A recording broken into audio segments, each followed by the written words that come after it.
And crews have been out since yesterday trying to find that man in the water. KTVB's Christian Lopez heard from one of the crews involved in the recovery, the Idaho Mountain Search and Rescue Team. How were you helping specifically? What were you doing out there?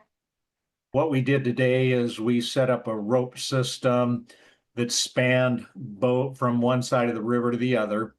And then with the assistance of Tren Long from Cascade Kayak and Raft, we were able to position him and his raft at the point that that vehicle was in the river.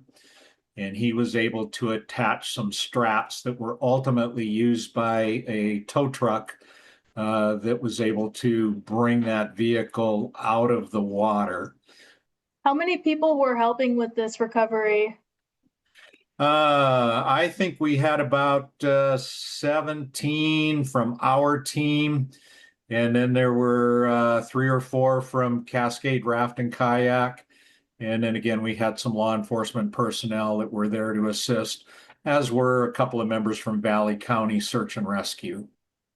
Yeah, so crews are still out there continuing with these efforts, and that could continue for a few more days? It could, yeah, it could. Just depends on what the outcome of these efforts are. Anything you want to say to the community about this incident? It's, certainly don't know what led that vehicle to go off the road. As you know, Highway 55 gets to be extremely busy, especially like on a Sunday afternoon, as yesterday was. I think the message would be to just be patient, slow down, and take your time. There's a lot of unprotected areas along that river. And it's just better to slow down and make certain that everybody gets home safely.